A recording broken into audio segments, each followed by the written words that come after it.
காசி நகரமே ஒரு யந்திர வடிவில் அமைந்திருக்கிறது. இந்த வடிவில் 468 முக்கிய கோவில்கள் உள்ளன. காசி விஸ்வநாதர் கோயிலை மையமாக கொண்டு இக்கோயில்கள் 5 அடுக்கு பாதைகளில் அமைந்திருக்கின்றன. இவற்றில் பிரதானமாக திகழும் பஞ்சக்ரோசி யாத்திரை பாதை 84 கிலோமீட்டர் நீளமும் 108 கோவில்களையும் கொண்டுள்ளது. இப்பாதையில் ஏற்கனவே கர்மதேஸ்வரர் கோயில், பீமச்சண்டி கோயில் மற்றும் தேஹலி விநாயகர் கோயில்களை பார்த்தோம்.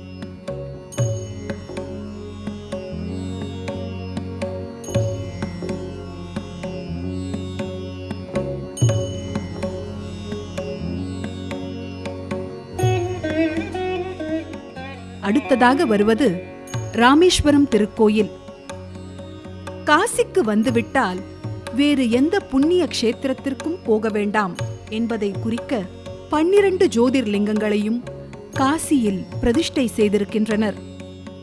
இந்த ராமேஸ்வரம் கோயில் வருணா நதிக்கரையில் அமைந்துள்ளது.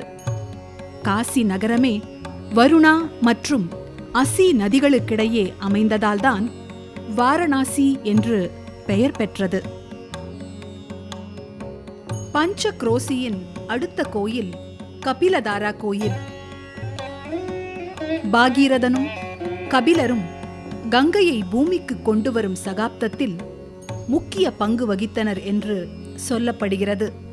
இந்த கோயில் கபில முனிவரால் ஸ்தாபனம் செய்யப்பட்டது.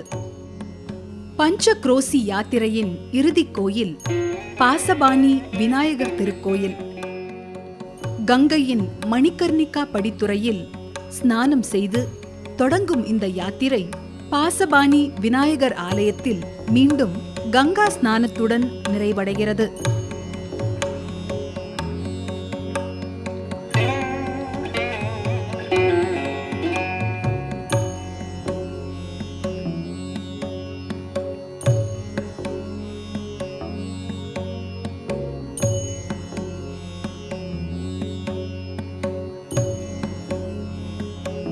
காசி காண்ட புராணத்தில் காசி நகரமே சிவனுடைய திரிசூலத்தின் மீது இருப்பதாக சொல்லப்பட்டிருக்கிறது.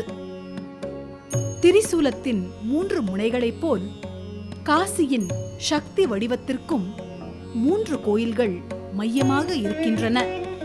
இவை வடக்கில் ஆம்காரேஸ்வரர், மையத்தில் விஸ்வநாதர் மற்றும் தெற்கில் கேதாரேஸ்வரர். இந்த ஒவ்வொரு கோவிலும் தனியாகவும் ஒன்று சேர்ந்தும் தங்களுடைய சக்தி பிரவாகத்தை வெளிப்படுத்துகின்றன.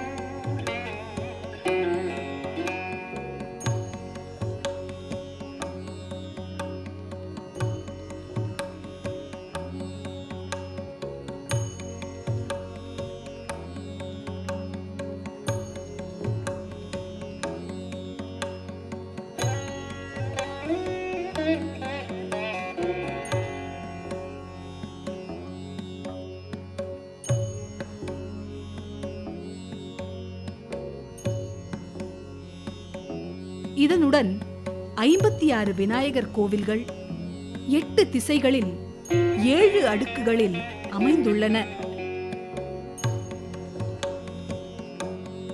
இவை மட்டுமின்றி 64 யோகினி கோவில்கள், நவதுர்கா கோவில்கள், 10 சண்டி கோவில்கள் மற்றும் 12 ஆதித்ய கோவில்கள் சேர்ந்து 468 கோவில்கள் இங்கு உள்ளன. இந்த 12 ஆதித்ய கோவில்கள் சூரியன் தட்சிணாயனத்திலிருந்து உத்தராயணத்திற்கு பயணமாகும் பாதையை ஒத்து அமைந்துள்ளது.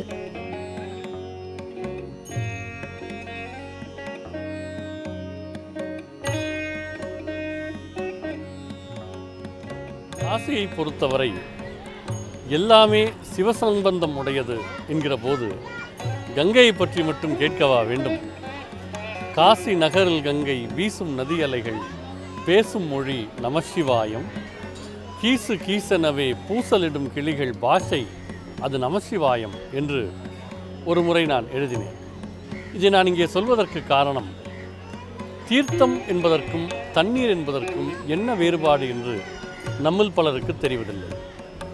எங்கெல்லாம் தீர்த்தங்கள் இருக்கின்றனவோ அங்கெல்லாம் எத்தனையோ விதங்களில் இறைத்தன்மை நிலை பெற்றிருக்கிறது என்கிற நம்பிக்கை காலம் காலமாக நம்மிடம் இருக்கிறது. ஒரு தனி மனிதனுடைய வாழ்வோடு சம்பந்தப்பட்ட சடங்குகளில் தொடங்கி கும்பமேளா போன்ற மிகப்பெரிய கொண்டாட்டங்கள் வரை தீர்த்த கரையில்தான் அவை நிகழ்ந்தேறி வருகின்றன. கங்கைக்கு இருக்கக்கூடிய தனிச்சிறப்பு, பிரயாகைகளுடைய பெருமை, ஒரு தண்ணீரை தீர்த்தமாக மாற்றுகிற ஆன்மீக ரசாயனம், இவற்றை பற்றியெல்லாம் இதே கங்கையின் மடியில் அமர்ந்து கொண்டு சத்குரு அவர்கள் தனக்கே உரிய நுட்பத்தோடு விளக்குகிறார். சத்குரு, இப்போ காசி, இந்த கங்கை, இதை பார்க்குற போது ஒரு மனிதன், நீங்கள் சொல்கிற ஆழமான விஷயங்கள் ஒரு பக்கம் இருந்தாலும் மனுஷனுக்கு இந்த பிறப்பு இறப்பு அப்படிங்கிற இந்த ரெண்டு புரிதல் ரொம்ப, அதில் தான் ரொம்ப தீவிரமாக யோசிக்கிறாங்க. அப்போ காசியில் மணிகர்ணிகையில் ஒரு மரணம் அடையணும், இறந்து போனவங்களை அங்கே எரிக்கணும், இந்த காசி கங்கை கரையில் இறந்தவங்களுக்கு சடங்குகள் செய்யணுங்கிற எண்ணம்லாம் எதனால் வந்தது? அதனுடைய தாற்பயம் என்ன? அடிப்படையாக என்னென்னா, இதுக்கு காசின்னு பேர் என்னத்துக்குன்னா, இது வெளிச்சு கோபுரம். இந்த யந்திரம்ன்றது நிலத்தில் உட்கார வைக்கலாம், கொஞ்சம் மேலே உட்கார வச்சுங்க. இதுக்குனால தான் நாம் என்ன சொன்னோம், சிவனுடைய திரிசூலத்து மேலே இருக்குது, நிலத்து மேலே இல்லை காசி, இங்கே மேலே இருக்குது. ஆனால் அதனுடைய காந்தி நம்ம மேலே தொடர்ந்து இருக்குது. இங்கே இருக்க கல்லுக்கு, மண்ணுக்கு, தண்ணிக்கு, நீருக்கு, எல்லாத்துக்கு இந்த ஒரு அருள் தொடர்ந்து தொடர்புடைய இருக்குது. இது நான் இப்படி சொன்னால், இப்போ இருக்கிற வெறும் ஹைஸ்கூல் டெக்ஸ்ட்டில் படிச்சிருப்பாங்களே விஞ்ஞானம், வெறும் ஹைஸ்கூல் டெக்ஸ்ட் அளவுக்கு விஞ்ஞானம் படித்தவங்க எல்லாம் இது பெரிய ஏதோ மூட நம்பிக்கைன்னு நினச்சிக்குவாங்க. விஞ்ஞானம் இன்னும் கொஞ்சம் ஆழமாக பார்த்தீங்கன்னா, இப்போது நவீன விஞ்ஞானம் என்ன சொல்லுதுன்னா, தண்ணிக்கு, கல்லுக்கு, மண்ணுக்கு, காற்றுக்கு கூட ஞாபக சக்தி இருக்குதுன்னு சொல்கிறாங்க. இது விஞ்ஞானபூர்வமாக இப்போ ப்ரூவ் பண்ண முடியும். இப்போ நீங்கள் ஒரு கிளாஸில் ஒரு தண்ணி எடுத்து நீங்கள் என் கையில் கொடுத்தீங்கன்னா, ஒரு நிமிஷத்தில் அதோடைய அதிர்வே மாற்றி கொடுத்துருவேன் நான் உங்கள் கையில். நீங்கள் அது வேண்டாம், இப்போ எல்லா விஞ்ஞானம் எல்லாம் இது எக்ஸ்பெரிமெண்ட் பண்ணியிருக்காங்க.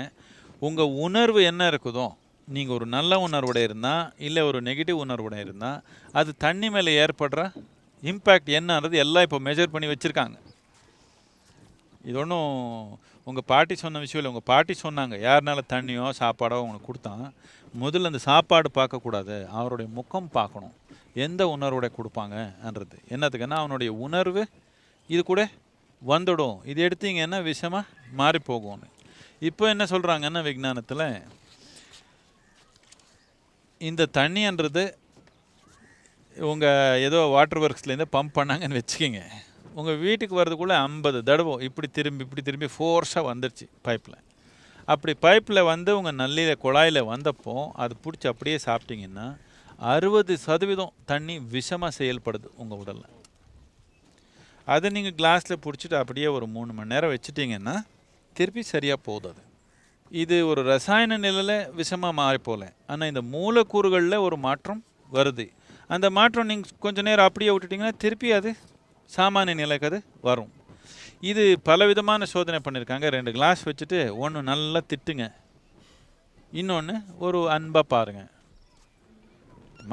ரொம்ப பெரிய மாற்றம் வந்துடும் ஒரு வாரத்துக்குள்ளே. அதில் இப்படி இருக்கிறப்போ, தண்ணிக்கு இவ்வளோ ஞாபக சக்தி இருக்கிறப்போ, யார் வீட்டில் தண்ணி கொடுக்கணும், யார் கொடுத்தா சாப்பிடணும், யார் கொடுத்தா சாப்பிடக்கூடாதுன்னு முதல்லன்னு சொன்னாங்க.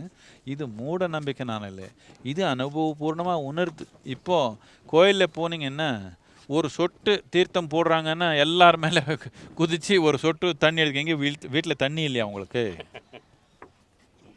எதுக்கு போடுறதுன்னா, அந்த தெய்வீகத்து ஒரு ஞாபக சக்தி அதில் இருக்குது, அதை நம்ம உடலுக்குள்ளே போகணும், நமக்குள்ளே அதை மலரணும்ன்ற ஒரு நோக்கம் நமக்கு.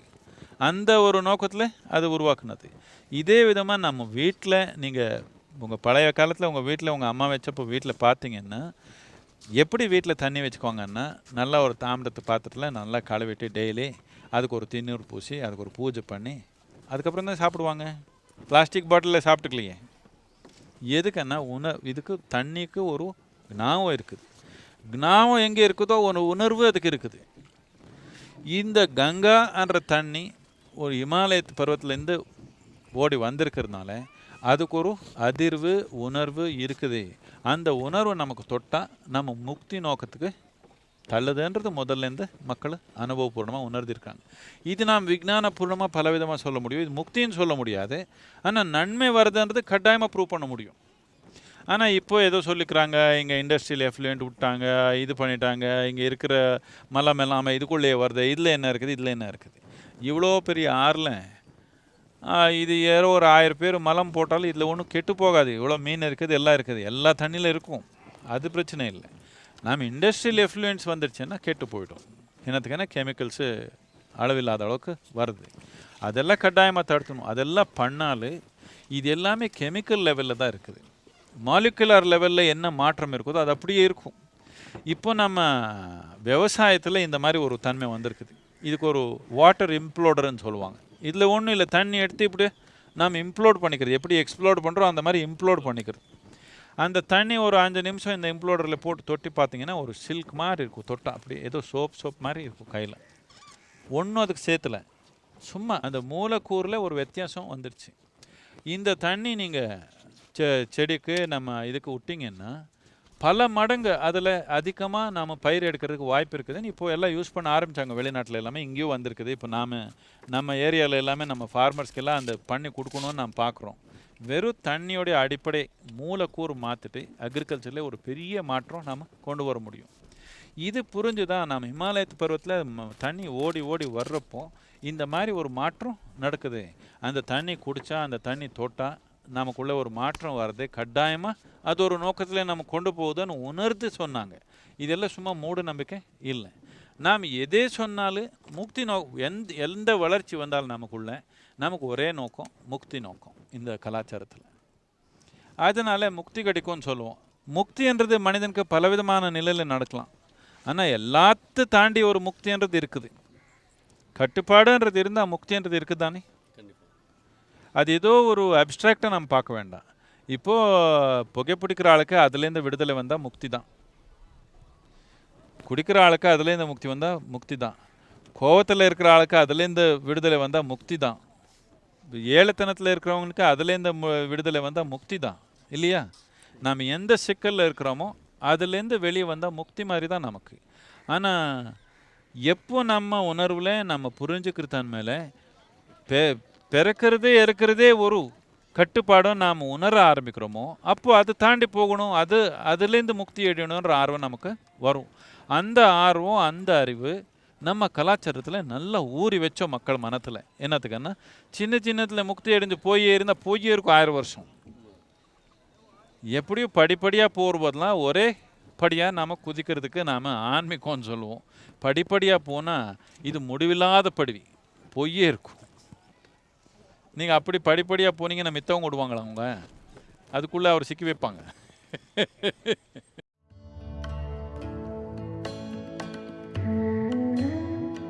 சத்குரு, இப்போ இந்த கங்கையிலேருந்து பார்க்குற போது, கங்கை கரையிலேருந்து பார்க்குற போது, இந்த கங்கை மேலே நம்ம மக்களுக்கு இருக்கிற ஈடுபாடு ரொம்ப பெருசு.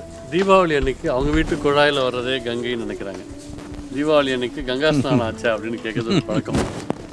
இப்போ நாம் நினைத்த ஒரு தீர்த்தத்தை பிரதிஷ்டை பண்ணுறது அல்லது அதை நம்ம வீட்டில் தருவிக்கிறது, ஒரு சாதாரண தண்ணியை தீர்த்தமாக்குவது சாத்தியமாக சொல்லுது.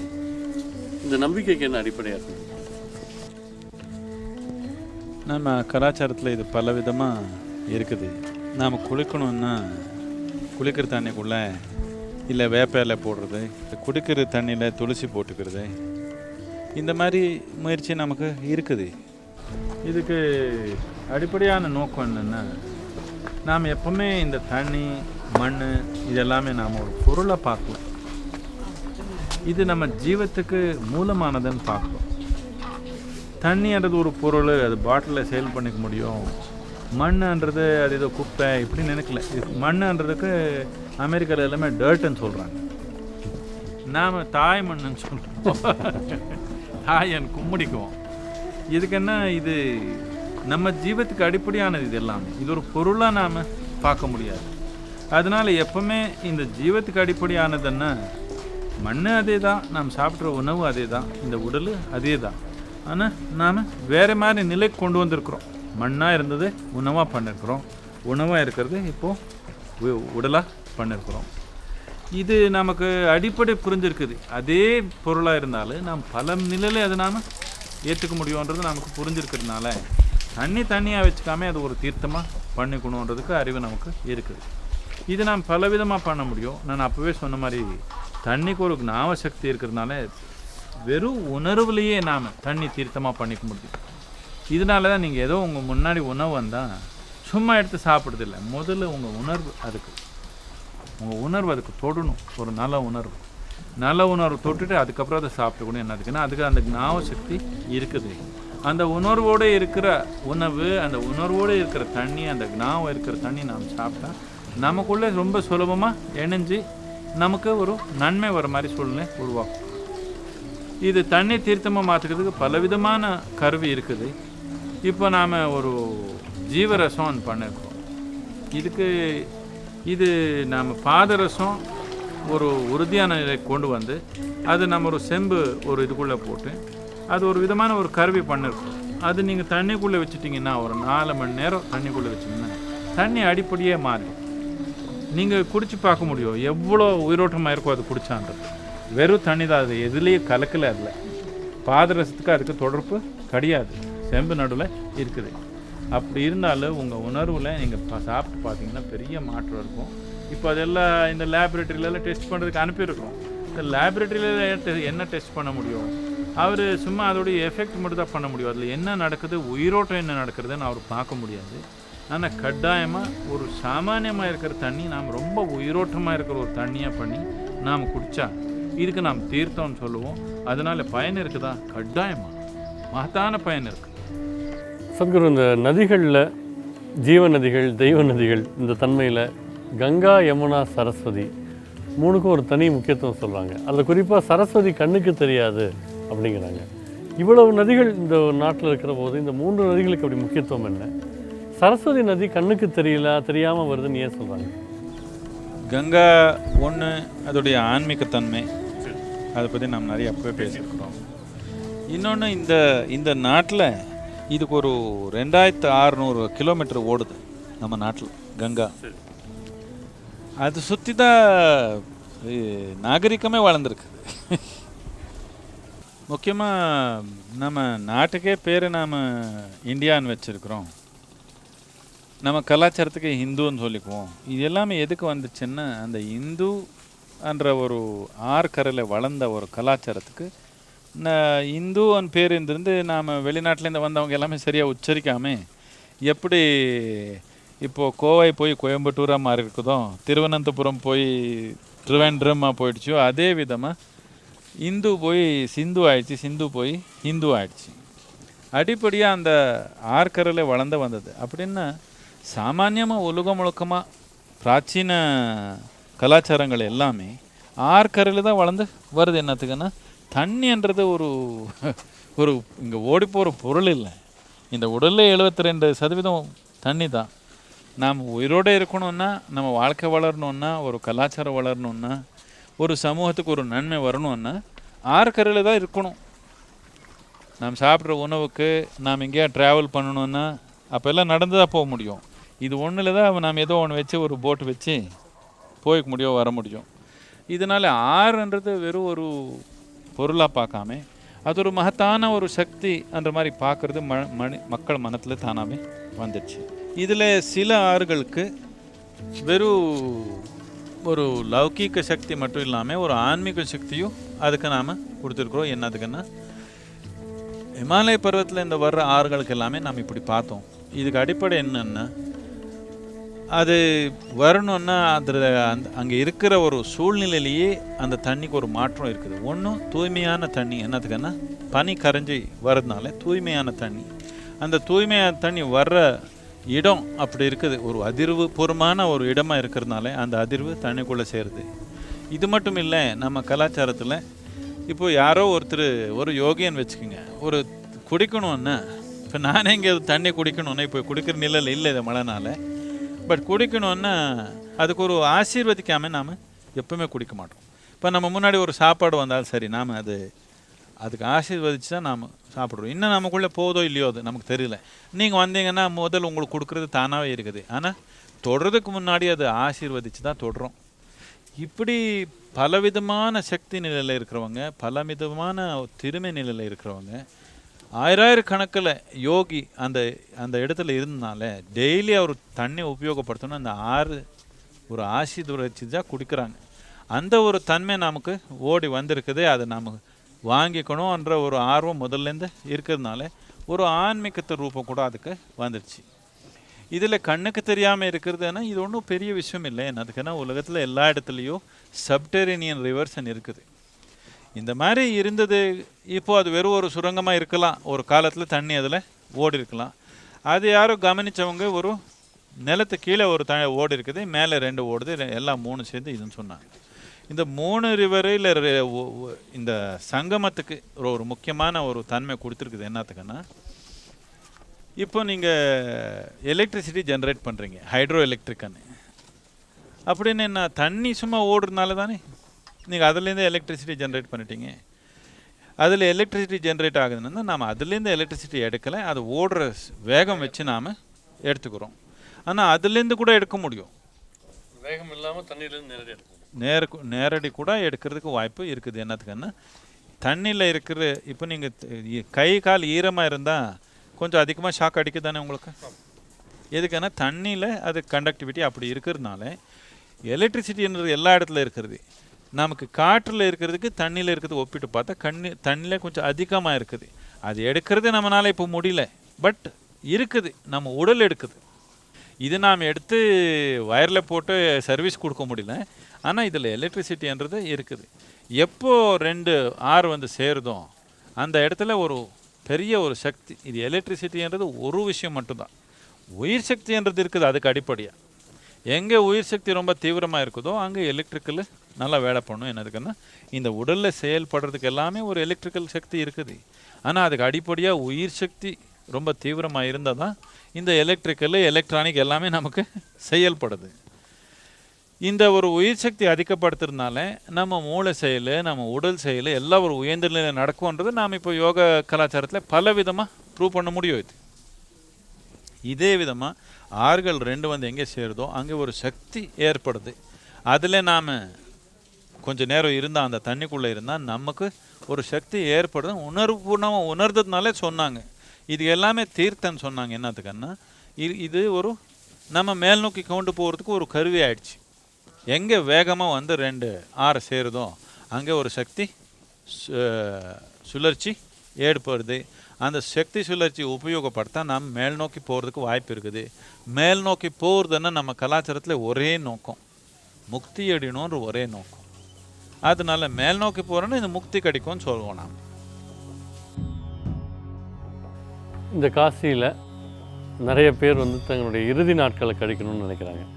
விளையாட்டாக சொல்லுவாங்க, அது இங்கே வந்து மரணம் அடையணும்னு வந்துட்டு தினம் கங்கையில் குளித்து இந்த பிரசாதம் வாங்கி சாப்பிட்டு நல்லா ஆரோக்கியமாகி மறுபடியும் ஊருக்கு போய் செத்து போயிடுறாங்க நிறைய பேர் அப்படின்னு சொல்கிறது உண்டு. ஆனால் இறுதி நாட்கள் இங்கே கழிக்கணும்னு நிறைய பேர் வர்றாங்க. அந்த காசி மாதிரியான தலங்களில் ஒருத்தர் மரணம் ஏற்படுகிற போது அங்கே என்ன நடக்குது? அவரை வந்து காசியில் புதைக்கிறதுனாலையோ எரிக்கிறதுனாலையோ என்ன நடக்குது? ரெண்டுக்கு என்ன வித்தியாசம்? இப்போ மரணம் என்ன முடிஞ்சு போச்சு என்ற உணர்வு வந்துருச்சு மக்களுக்கு. உடல் மட்டும்தான் முடிஞ்சு போச்சு. தாய் குரலில் இருக்கிறப்போ உடல் இவ்வளோதான் இருந்தது. அப்போது உயிரோடு இருந்தீங்களா இல்லையா? உணர்வு இல்லாமல் இருக்கலாம், ஆனால் உயிரோடமா இருந்தது. வெளியே வந்தீங்க, இவ்வளோ இருந்தீங்க. உயிரா இல்லையா? நீங்கள் உயிர் தான், இப்போது உயிர் தான். வயசாகி 100 வருஷத்துக்கு அப்புறம் நான் பண்ணுங்க ஆசீர்வாதம் பண்ணிட்டேன் உங்களுக்கு. 100 வருஷம் 100 வருஷத்துக்கு அப்புறம் ஒரு நாள் உடலுக்கு வயசாகிடுச்சு, உடத்தேவை வந்துடும். நீங்கள் கொஞ்சம் யோகம் பண்ணி எல்லாம் இருந்தால் உடல் மட்டும்தான் வயசாகும், நீங்கள் இப்படியே இருப்பீங்க தெம்பா. அப்போ உடல் மட்டும்தான் முடிஞ்சு போச்சு. உடல் முடிஞ்சு போச்சு, என் உயிர் முடிஞ்சு போச்சுன்னு நினச்சிக்கிறது ரொம்ப அஜ்ஞானத்தில் இருக்கிறதுனால, வாழ்க்கை கவனிக்காமல் இருக்கிறதுனால. கொஞ்சம் கவனித்து பார்த்தா உயிர்ன்றது உடல்ன்றது நம்ம வெளியிலேருந்து சேர்த்துனது. உயிர்ன்றது நானுன்னு சொல்லிக்கிறோம். வெளியிலேருந்து சேர்த்துன பொருள் போயிட்டான் எல்லாம் போன மாதிரியா? ஆனால் இப்போ மக்கள் உடலு போக தேவையில்லை, கொஞ்சம் பணம் போனாலே உயிரே போயிடுச்சுன்னு நினச்சிக்கிறாங்க, முடிஞ்சு போச்சுன்னு நினைக்கிறாங்க. பணம் போயிட்டாலே எல்லாம் முடிஞ்சு போச்சுன்னு நினச்சிக்கிறாங்க. அப்படின்னா போயிடணும்னு நான் சொல்லலை. நான் சொல்கிறது என்னென்னா, அக்ஞானம்ன்றது ஊறிடுச்சு நமக்கு. நம்ம வாழ்க்கை கொஞ்சம் கவனமாக பார்க்குற தன்மையே நமக்கு இல்லாமல் போயிடுச்சு. கொஞ்சம் கவனித்து பார்த்தீங்கன்னா உயிர்த்தன்மை என்னன்னு நம்ம புரிஞ்சுக்கிறதுக்கு வாய்ப்பு இருக்குது. இப்போது இங்கே வந்து உடல் விடுறதுக்கு என்ன காரணம்? உயிர் விடுறது இல்லை, உடல் தானே விட்டீங்க. இங்கே வந்து உடல் விடுறதுக்கு காரணம் என்னன்னா, நாம் அப்போவே சொன்ன மாதிரி ஒரு நம்ம மேல் நோக்கி கொண்டு போகிற மாதிரி, நம்ம முக்தி நோக்கி கொண்டு போகிற மாதிரி ஒரு சக்தி ஏற்படுத்தி வச்சிருக்கிறாங்க. உடல் கிரிமிட்டோரியமுக்கு அனுப்புகிறோம், அங்கே போனால் தானே வேகமாக முடிஞ்சு போயிடும். இதே விதமாக வேகமாக உயிர் மேல் நோக்கி போகணுன்னா இங்கே ஒரு மெஷினு யந்திரம் உருவாக்கி வச்சுருக்காங்க. அந்த யந்திரத்துக்குள்ளே, அந்த யந்திரத்துடைய அருளில் நாம் இருந்தால், அதோடைய எஃபெக்டில் நாம் இருந்தால் ரொம்ப சுலபமாக முக்தி அடைய முடியும் என்று முதல்லேருந்து உணர்வுபூர்ணமாக உணர்ந்தது இப்போ நம்பிக்கையாக செயல்படுது. இது மூட நம்பிக்கை இல்லை, இது ஒரு கருவி. எப்படி ஒரு உடல் வளர்த்துறதுக்கு ஒரு வாய்ப்பு, ஒரு முறை இருக்குதோ, அதே விதமாக ஒரு உயிர் உயர்ந்த நிலைக்கு வளர்த்துறதுக்கு ஒரு முறை இருக்குது. முறை புரியாதவனே அது இல்லைன்னு சொல்கிறான். எனக்கு எது எது தெரியாதோ, எனக்கு எது எது புரியாதோ அது உலகத்தில் இல்லைன்னு சொன்னால் மூடன் தானே. மூடறனால மூட நம்பிக்கை. இந்த பைரவ வழிபாட்டினுடைய தாற்பயம் என்ன? மற்ற 8 பைரவர்களுக்கும் கால பைரவருக்கும் இருக்கிற வேறுபாடு என்ன? மகாதேவா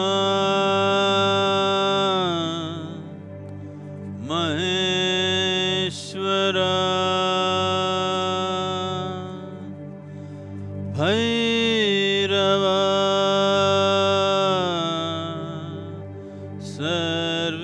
சர்வேஸ்வரா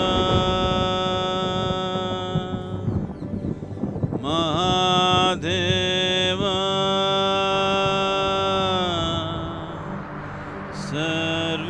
சர்வேஸ்வரா பைரவா முக்தேஸ்வரா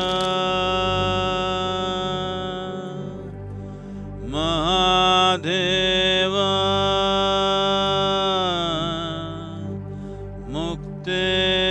முக்தேஸ்வரா பைரவா கால பைரவா கால கால பைரவா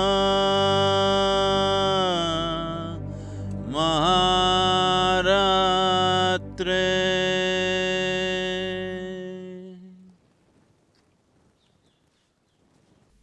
அடிமுடி இல்லாத ஒளிப்பிழம்பாய் சிவபெருமான் நின்றபோது பிரம்மதேவர் சிவனின் முடியை பார்த்ததாய் பொய்யுரைத்தார்.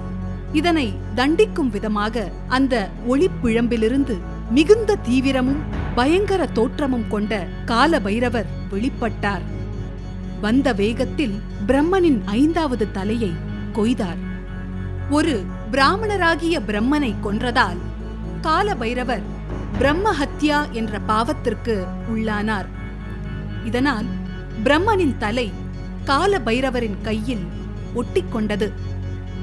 இதிலிருந்து விடுபடுவதற்காக கால பைரவர் கபால விரதம் பூண்டு பிரபஞ்சம் முழுவதும் மண்டையோட்டில் பிக்ஷை எடுத்து சுற்றித் திரிந்தார். இதனை கண்ட மகாவிஷ்ணு பைரவரிடம் எங்கே சிவபெருமான் தன்னுடைய சுய ரூபமான ஒளிப்பிழம்பை வெளிக்காட்டினாரோ அங்கே செல்லும்படி சொன்னார். பைரவர் காசியில் கால் வைத்தவுடன் கையில் ஒட்டிக்கொண்டிருந்த கபாலம் கீழே விழுந்தது. இந்த இடத்தில்தான் கால பைரவர் கோவிலும் கபால மோச்சன தீர்த்த குளமும் தற்போது அமைந்துள்ளது. தன்னை நாடி வரும் பக்தர்களின் பாவங்களை களைந்து அருள் பாலிக்கிறார். இந்த காரணத்தினால்தான் காசி மகா மயானமாக போற்றப்படுகிறது. நீங்க நீங்கள் அடிப்படையாக பார்த்தீங்கன்னா உங்கள் வாழ்க்கையில் எது பற்றி உங்களுக்கு பயம்னா காலத்தை பற்றி தான் இல்லையா? இறப்புன்னு என்ன, காலம் முடிஞ்சு போச்சு, அவ்வளோதான், டைம் முடிஞ்சு போச்சு, காலமானாங்கன்னு தான் சொல்லுவோம். அதனால அடிப்படையான பயம் இருக்குதே நமக்கு இந்த காலத்தில் தான் இருக்குது. இதனால் 8 விதமான பைரவங்கள் உருவாக்குனது. மேலோட்டமாக நமக்கு நிறைய பயம் இருக்குது. நமக்கு சொத்து போய்டும்னு பயம், பணம் போய்டும்னு பயம், தோல்வி ஆகிடும்னு பயம், ஏதேதோ இந்த மாதிரி பயங்கள் இருக்குது நமக்கு. வாழ்க்கையில் அன்பு இல்லாமல் போயிடுமோ, ஒரு தொடர்பு இல்லாமல் போயிடுமோன்னு இந்த மாதிரி பயங்கள் எல்லாம் இருக்குது. ஆனால் இது எல்லாத்துக்கும் மூலமானது கால பைரவம். காலம் முடிஞ்சு போயிடுமான்ற ஒன்று தான் பயம் நமக்கு. இப்போ நமக்கு 10,000 வருஷம் நமக்கு டைம் இருந்தால், உங்களுக்கு 100 வருஷம் ஆயிடுச்சுன்னா உங்களுக்கு கல்யாணம் ஆகலைன்னா உங்களுக்கு ஒன்றும் பிரச்சனை இல்லை. இப்போ பாருங்கள், ஒரு 30 வயசு ஆயிடுச்சு கல்யாணம் ஆகலை, அப்போவே பயப்படுறாங்க. என்னத்துக்கு? காலம் மீறி போயிடுமோ. காலத்தை பற்றி தானே பயம். கல்யாணம் ஆகலைன்னு பயம் இல்லை, காசு சம்பாதிக்கலன்னு பயம் இல்லை, சொத்து வரலன்னு பயம் இல்லை, காலத்தை பற்றி தான் பயம். அதுக்காக எல்லா பயத்துக்கும் மூலமானது கால பைரவம். அது தாண்டதுக்கு, அது ஒன்று தாண்டிட்டா எல்லாம் தாண்டின மாதிரி தான். காலத்தை பற்றி நமக்கு பயம் இல்லைன்னா எது பற்றியும் பயம் இல்லை. காலபைரவர் வந்து சிவனுடைய அம்சமா, அது வேறு ஒரு சிவ அம்சம் புரிஞ்ச வேறு தெய்வமா? அந்த வழிபாட்டுடைய அடிப்படை என்ன? இப்போ நான் சிவனா ஏதோ ஒரு தனி மனிதனை நம்ம பார்க்க வேண்டாம். சிவன்னா ஒன்றும் இல்லாதது சிவா. நீங்கள் இப்படி பார்த்தீங்கன்னா இது எல்லாமே என்ன, ஒன்றும் இல்லாதது தானே. பிரபஞ்சம் முழுக்கமாக ஒன்றும் இல்லாது தானே. அங்கே இங்கே ஒரு ஏதோ சில கோடி நட்சத்திரங்கள் இருக்கலாம். ஆனால் எல்லாத்துக்கும் பெரிய விஷயம் என்ன? ஒன்றும் இல்லாது தானே எல்லாத்துக்கும் பெரிய விஷயம். ஒன்றும் இல்லாத தன்மைக்கு சிவான்னு சொல்லுவோம். ஆனால் அதே நேரத்தில் நாம் ஆதி யோகிக்கு சிவான்னு சொல்லுவோம். என்னத்துக்குன்னா, இந்த எல்லை இல்லாத தன்மை, எந்த ஒன்றும் இல்லாத தன்மை அவனு முழுமையாக உணர்ந்துட்டான்.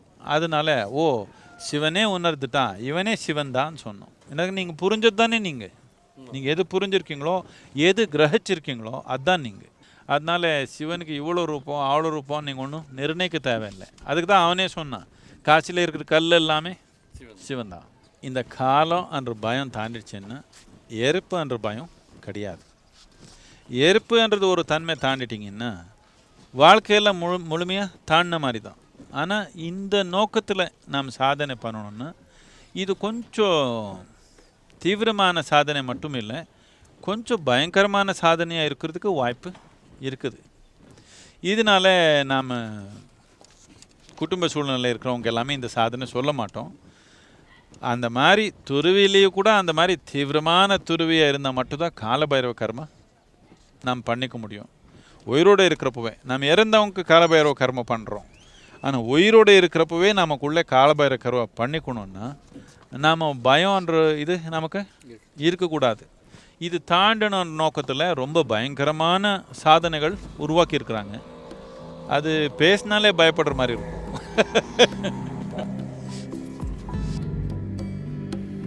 காசியின் மகா மயானத்தில் உயிர் பிரியும் போதும் உடலை எரிக்கும் போதும் கால பைரவர் பைரவி யாத்தனா என்னும் செயலை நடத்திவிப்பதாக கூறப்படுகிறது. யாத்தனா என்றால் தீவிரமான வலி என்று பொருள். மரணத்தின் தருவாயில் ஒரு மனிதனின் பற்பல பிறவிகளின் கர்ம வினைகளையும் ஒரே க்ஷணத்தில் வெளிக்கொண்டு வந்து பைரவர் களைகிறார். எந்த மாதிரியான கர்ம வினைகளை ஒரு மனிதன் பல பிறவிகளில் வாழ்ந்து தீர்க்க வேண்டுமோ அவையெல்லாம் ஒரே க்ஷணத்திற்குள் தீர்கின்றன.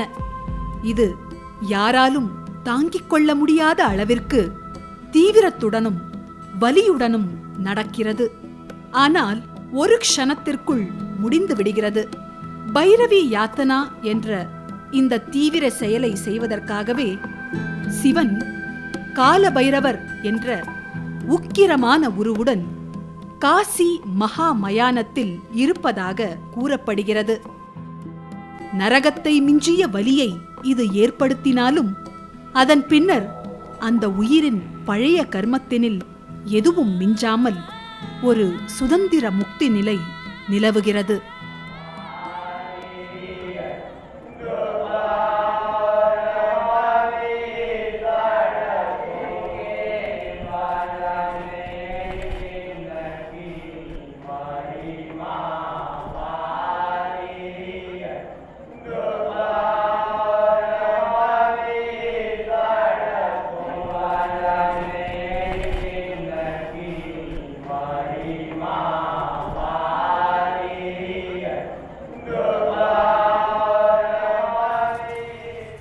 சத்குரு, இந்த மரணத்துக்கு பிறகு இப்போ சில கலாச்சாரத்தில் எரிக்கிறாங்க, சிலதில் புதைக்கிறாங்க. அது ஒருத்தர் கூட சொன்னாங்க, ஒரு ஆள் இறந்ததுக்கப்புறம் அவரை எரிக்கிறதா புதைக்கிறதான்னு கேட்டாங்களாம். பாதி உடம்பை கோபம் எரித்தது, மீதி உடம்பை காமம் எரித்தது, புதிதாக எரிக்க என்ன உள்ளது, புதைத்து விடுங்கள் மிகவும் நல்லது அப்படின்னு ஒருத்தர் சொன்னாருங்க. அந்த மாதிரி இந்த காசியில் வந்து எரிக்கிறது அல்லது புதைக்கிறது இதனுடைய தாத்பரியம் என்ன சொல்லுங்கள்? அதனால் அந்த இறுதிச் சடங்கு காசியில் செய்கிறது, காசியில் புதைப்பது அல்லது காசியில் எரிப்பது, அதுக்கு இருக்கக்கூடிய ஒரு தாத்பரியம். காசியில் புதைக்கிறது எங்கே இல்லையே, இந்த தண்ணீரில் விட்டுருவாங்களா, தண்ணீரில் புதைப்பதுன்னு கூட வச்சுருக்காங்க. இந்த மாதிரி தண்ணியில் விடுறது ஒரு பழக்கம் இருக்குது. முக்கியமாக என்னென்னா, இந்த கலாச்சாரத்தில் எரிக்கணுன்றது எதுக்கு வந்ததுன்னா, நீங்கள் யாருனால ஒரு இறந்த உடல், ஒரு இறந்த மனிதனுடைய உடல் பார்த்திங்கன்னா அதுக்கு 11லேருந்து 14 நாள் வரைக்கும் நகம் வளர தன்மை, முடி வளர தன்மை எல்லாமே நடக்கும். தெரிஞ்சது தானே உங்களுக்கு? அப்படின்னு என்ன அர்த்தம்? நீங்கள் நம்ம புரிஞ்சுக்கிற நிலையில் உயிரோட்டமாக இருக்கிறதுன்றது முடிஞ்சு போச்சு.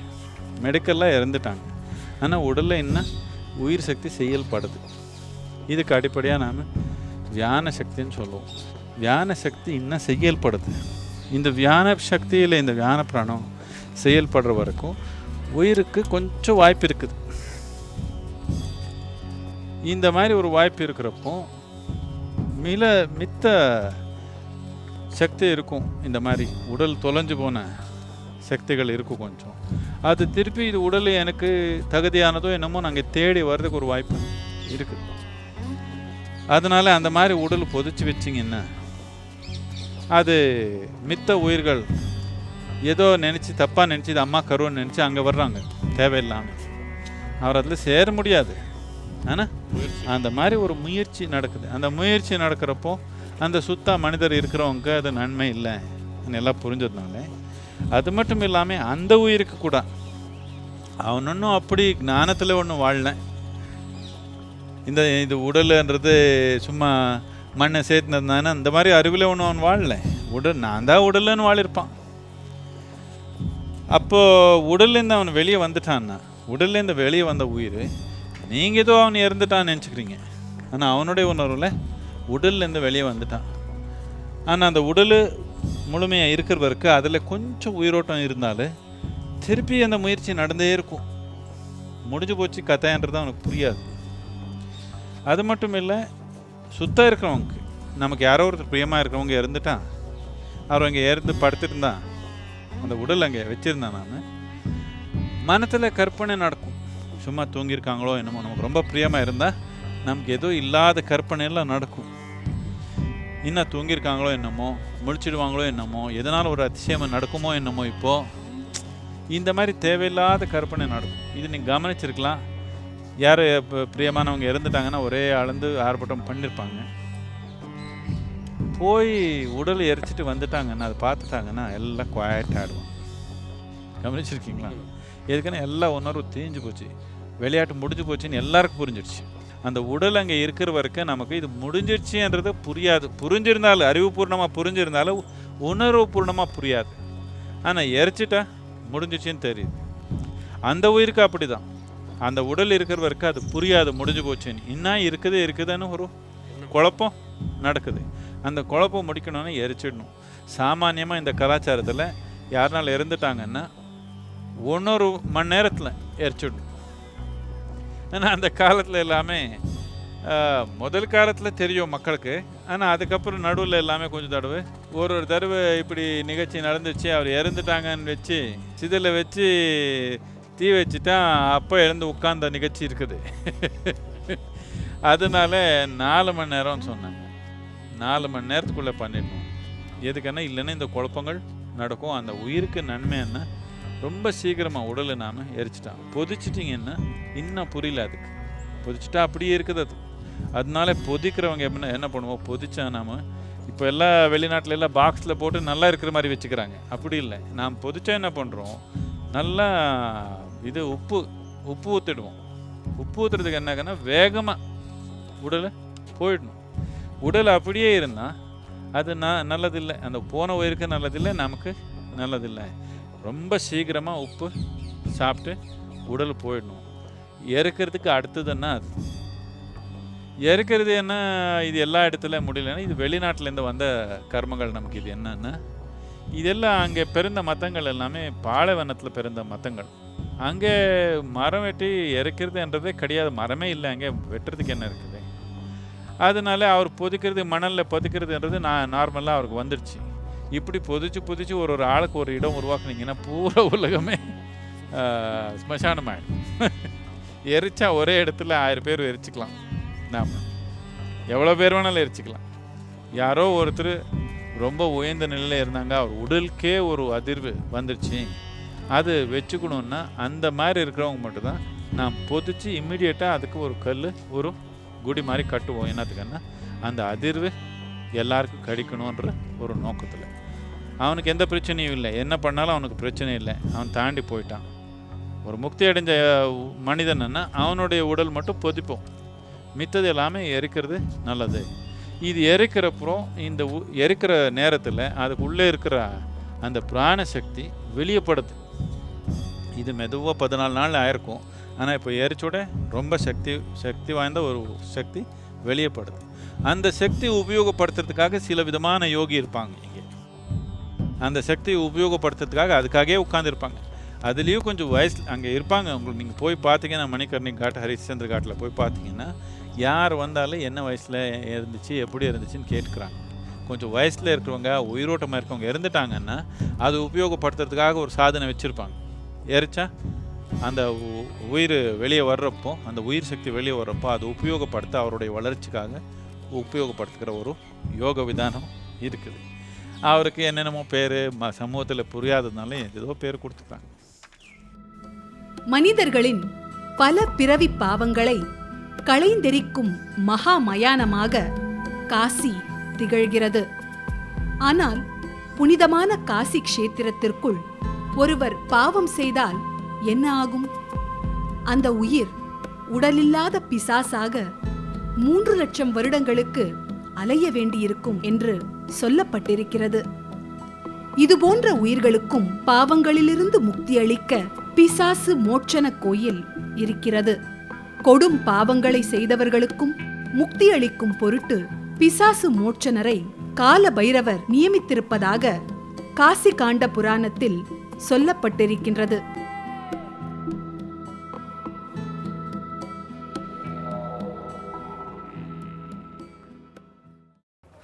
இந்த அகோரிகள் பற்றி தான் நிறைய கதைகள் ஊர்புறா உலவுது.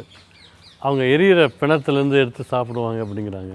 மனிதர்களை அவங்க வெறுக்கிறாங்க, மனிதர்கிட்ட தள்ளி இருக்காங்கங்கிறாங்க. இந்த அகோரிகள் பற்றி எல்லாருக்கும் வெவ்வேறு கருத்துக்கள் இருக்கிறதுனால அதை பற்றி ஏதாவது சில செய்திகள் நீங்கள் சொன்னால் நல்லாயிருக்கும். இதில் எல்லாமே ஒரு உண்மையும் இருக்குது, ஒரு எக்ஸாஜரேஷன், என்ன ரொம்ப மிகைப்படுத்த சொல்கிற தன்மையும் ரொம்ப அதில் சேர்ந்துருக்குது.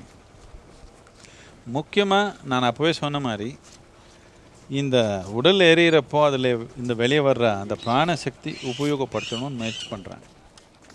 அவர் உபயோகப்படுத்தணும்னு அந்த எங்கே நடக்குதோ அங்கே வந்து உட்காந்தா அந்த அறிவில்லாதவங்க, அவர் என்ன பண்ணுறாங்கன்னு புரியாதவங்க, இல்லை ஏதோ ஒரு உணர்ச்சினால் இப்போது நமக்கு பிரியமானவங்க யாரோ ஒருத்தர் எரிச்சிருந்தா இவன் வந்து அவருடைய பிராணசக்தி உபயோகப்படுத்துகிறானே, அதனால அவருக்கு ஏதோ தொந்தரவு ஆகிடுமா என்னமோன்னு அவர் ஓட்டுறதுக்கு முயற்சி பண்ணுறாங்க. அந்த மாதிரி பண்ண அவர் என்ன பண்ணுறாங்க, அந்த உடலை எடுத்து ஓட்டிடுவாங்க. இந்த மாதிரி நிகழ்ச்சி நடந்திருக்குது. அந்த நிகழ்ச்சி வச்சுட்டு அவர் வந்து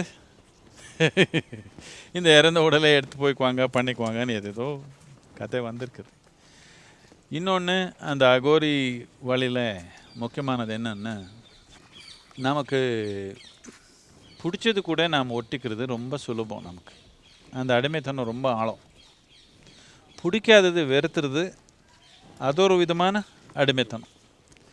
உங்களுக்கு யாரோ ஒருத்தர் பிடிக்கலன்னா அவர் கூட இருக்கவே முடியல உங்களால். அதனால் அவர் எது நமக்கு ரொம்ப பிடிக்காதோ, எது நமக்கு அசிங்கமாக இருக்குதோ அது கூடயே தொடரும். இது ஒரு விதமாக வளர்கிறதுக்கு ஒரு வாய்ப்பு. பிடிச்சது கூட இருந்தால் வளர மாட்டீங்க. என்னதுக்குன்னா வேறே பற்று வந்துடும். நமக்கு எது பிடிக்காததோ அந்த எதிர்ப்பு அதிகமாகவே போகும். அதனால நமக்கு எது பிடிக்காததோ, சாமானியமாக நமக்கு எது பார்த்தா பிடிக்காதோ, எது பார்த்தா நமக்கு அசிங்கமாக இருக்குதோ அது கூட தொடரும். இப்போ மலம்னா நமக்கு பிடிக்கல, மலத்திலே போய் உட்காந்துக்கிறது. ஏற்பனை யாருக்கு பிடிக்கல, அதுக்கு அங்கேயே போய் உட்காந்துக்கிறது. இப்படி எதிர்முறையான ஒரு வாதம். இது ஒரு சாதனை தான்.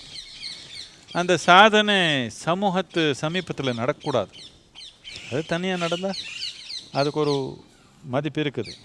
சமூகத்து சமீபத்தில் நடந்தால் சமூகத்தில் இருக்கிறவங்க இதெல்லாம் பார்த்து அசிங்கப்படுவாங்க, தேவையில்லாத முடிவு எடுத்துக்குவாங்க. இப்போ எங்கே பார்த்தாலும் ஜனத்தொகை இருக்கிறதுனால அவருக்கு அந்த தனிப்பட்ட நிலை இல்லை. எங்கே பண்ணாலும் யாரோ ஒருத்தர் பார்த்துக்குறாங்க. 84 காட் இருக்குதுங்க. 84ன்றது ரொம்ப முக்கியமானது. எதுக்குன்னா நம்ம யோக கலாச்சாரத்தில் நாம் 84 அடிப்படையான ஆசனம் எதுக்கு இப்படி கண்டுபிடிச்சிருக்கிறோன்னா, உடலுக்குள்ளே கவனித்து பார்த்திங்கன்னா எவ்வளோ தடவை இந்த யுகங்களுடைய மாற்றம் நடந்தது, எவ்வளோ தடவை இந்த ஒரு படைத்தல்ன்றது நடந்து அது அழிவாய் திருப்பி படைத்தல் நடந்திருக்குதுன்னா 84 தடவை நடந்திருக்கு. இந்த 84 நடந்ததுனால தான் நாம் எதே பண்ணாலும் 84 பண்ணுறது எனக்கு அந்த ஞாபகம் இந்த உடலுக்குள்ளே இருக்குது. அந்த ஒரு இதில் இது 84 காட் உருவாக்கியிருக்காங்க. சத்குரு, இந்த கங்கைங்கிற இந்த பிரம்மாண்டமான நதி இது எப்படி ஒரு ஜீவ நதியாக இருக்கோ அது மாதிரியே காலம்ங்கிற நதி நகர்ந்துக்கிட்டே இருக்குது.